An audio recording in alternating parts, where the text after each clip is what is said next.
So after putting on my top 10 work list for the blue collar man, because I didn't want to leave any of you guys out, this is my top 10 summer office fragrance list. Now after I released my top 10 summer blue collar fragrance list, a lot of my viewers, they felt a bit left out because they do work in an office. And a lot of those fragrances may not be office appropriate due to their performance and their strength. These aren't necessarily overly dressy fragrances. They're a little more on the professional side, but they still work in the summer. Now, right before I jump into this list, I just want to preface by saying none of these fragrances are going to be your beast mode, epic performing fragrances. And that's for a very specific reason.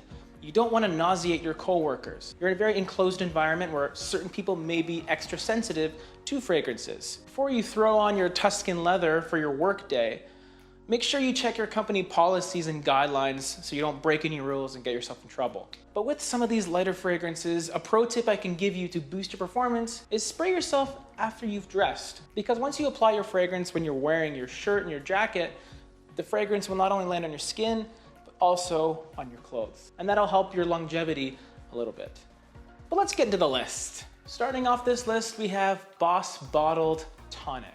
Not the most recent Boss Bottled release, but I feel it's the most contemporary, fresh take on Boss Bottled. Boss Bottled has that signature fragrance DNA embedded in it. And even though the original Boss Bottled is an EDT and it's fairly light, it still has some sweet, spicy depth to it that may not work in the heat. But Boss Bottled Tonic has that blue color, which gives away its sort of summery, aquatic feel. It's lighter, a bit soapy and clean, which works very well in the summertime, but at least it's not just a soap. If you like the Boss Bottled DNA, this is the one that I would recommend for the office more than any of them, just because of that light factor. But as long as you're not working crazy overtime hours, it should last you a good portion of the day, if not all of it. Just spray your clothes. Number 9 is Tom Ford Noir Extreme. You're probably thinking that's a bit of a questionable choice, but the only reason I have it on this list is because of the fact that it doesn't project a ton, and projection is the main thing you want to worry about when you're wearing an office fragrance. Yes, it's sweet, spicy, oriental, which isn't really summery whatsoever. But if you watched my Scent of the Week video, I wore Noir Extreme in pretty hot weather, and it still seemed to work really well. You'll probably be indoors in the air conditioning anyway, so the only time you'll ever really be in the heat is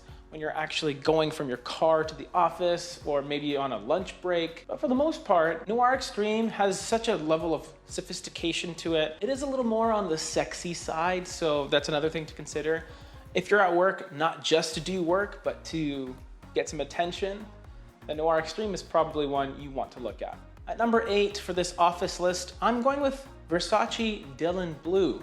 Dylan Blue was one of those fragrances that I grouped with all the other Sauvage clones out there, and I never really gave it many wearings. But what I like about Dylan Blue is it's a little bit closer to ACQUA Atlantique rather than Sauvage, and I'm a huge fan of Atlantique, but its projection is way too heavy, not something I would ever wear in an office. Dylan Blue's composition is a little more office friendly for me. The longevity will last you the workday, but the projection won't be too obnoxious. It doesn't become a close encounter fragrance until about the 3 to 4 hour mark. It performs a lot better than its brother, Versace Pour Homme, but within that whole genre of fragrances, Dylan Blue's probably my first choice, only because I hate Luna Rossa Carbon, just out of sheer principle. It has close to Sauvage-like longevity without having the crazy obnoxious performance that could get you pulled into HR. At number 7, we have Gucci Pour Homme 2.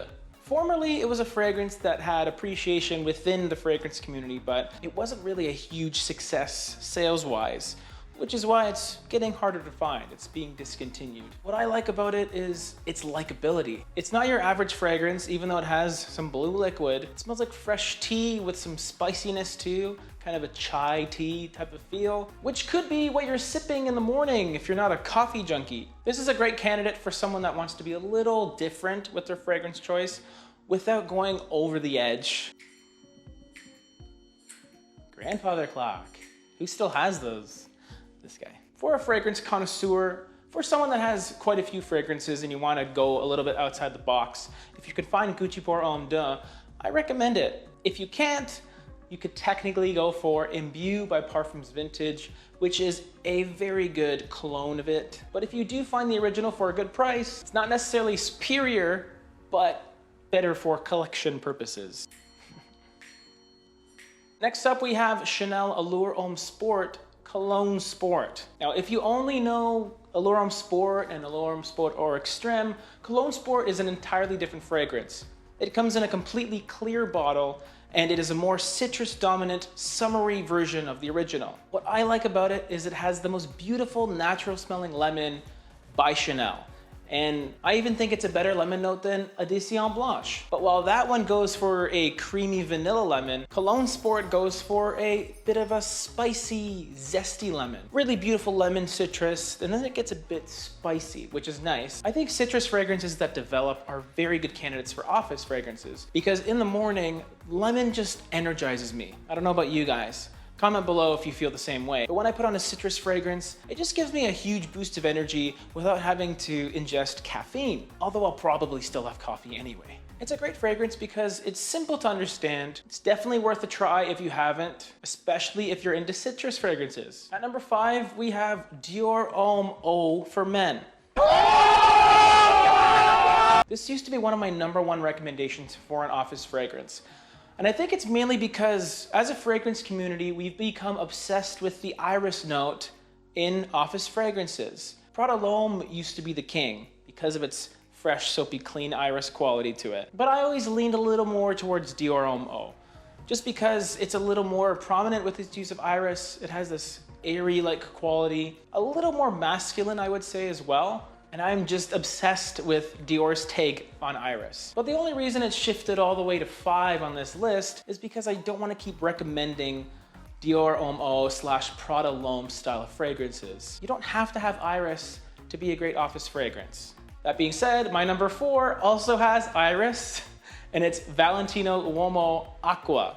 Speaking of the Dior Homme line, the Valentino UOMO line is sort of the brother of Dior Homme Eau. Iris is the distinguishing factor in a lot of their fragrances. Valentino UOMO took a bit of a step back and focused more on the chocolatey nature of the Dior Homme line. But why I like Valentino UOMO ACQUA, it's a creative, fresh variation of the original. As opposed to just dumping citrus into the formula, tomato leaf gives it its unique, fresh quality. And that's what not only makes it a great summer fragrance, but a professional summer fragrance. One that's a little more elevated, a little more upscale, but still summery and fun. Valentino UOMO ACQUA isn't a monster performer like a lot of the fragrances on this list, but I still think it's a very solid choice for the office. You'll feel classy, you'll feel elevated, you'll feel fresh, and your coworkers will feel privileged to smell your sillage. Number 3 is a new kid on the block, Mont Blanc Explorer. Of all the major designer houses, Mont Blanc is one that sort of gets passed over because a lot of their fragrances end up in cheapy bins. They don't necessarily have the mystique and the allure of Chanel and Dior. Maybe it's because they don't make clothes, really. They make pens. What's so cool about that? But what they do make is very good quality fragrances at affordable prices. Explorer is a bit of a woody aromatic fragrance, which makes it very masculine. One of those fresh, woody green fragrances. Most of the notes don't look like they'd be good for the summer, but it has a huge dose of ambroxan and bergamot, which gives it a very fresh quality to it. While some will say it's another Aventus wannabe, I think it smells a little closer to 3 Express by Express. It doesn't really have an apparent pineapple quality to it at all, but it's still fruity. Based on my testing with Explorer, it lasts you the day. It has pretty good projection too. So maybe you don't want to apply it too heavily, but it's just different enough from everyone else that may or may not be wearing Aventus or any other pineapple fragrance. It's going to get some negative attention because of its similarity to Aventus, but especially for the guys out there that don't have a lot of fragrances, that want something other than Dior Sauvage or Bleu de Chanel, Explorer is an excellent choice. Number 2 is Mugler Cologne. My second highest recommendation for the summer for the office. The reason I say this is because Mugler Cologne is a unisex fragrance that smells a lot like soap. Very, very clean fragrance, a little bit green as well. It's something that I throw on after almost every shower just to freshen me up. It's one that you can layer on virtually any other fragrance. It's a great base or a standalone fragrance. Why it's great for the office is because you won't smell like you're wearing cologne. You'll smell like you're very clean, soapy, and fresh. But you're not using a cheap soap. It's a nice one. Not like super spa-like, but still good quality. If you look online for Mugler cologne, you can also find it in pretty large bottles. I have a 300 milliliter bottle somewhere, which means you can apply it pretty heavily, and if you want, you can even decant it into a little vial, take it with you, and just freshen up at lunchtime. It's one of those no-brainer fragrance recommendations for men or women.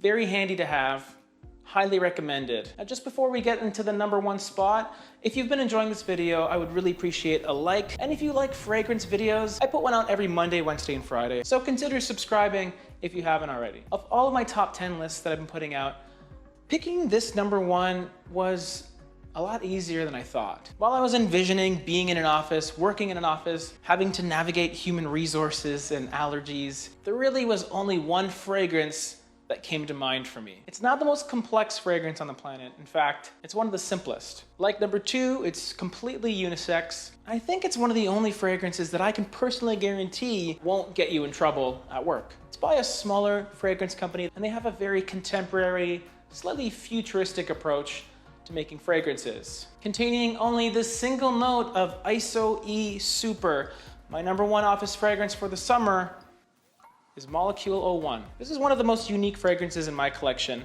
simply because it's only one note and it works differently on everyone. Give it a sample and try it on yourself several times, not just once, and see how it performs on you. And if your place of work isn't in an office, you can check out my other top 10 work list for the blue collar people out there, the tradespeople like myself. But at the end of the day, this is just my opinion. Get your own.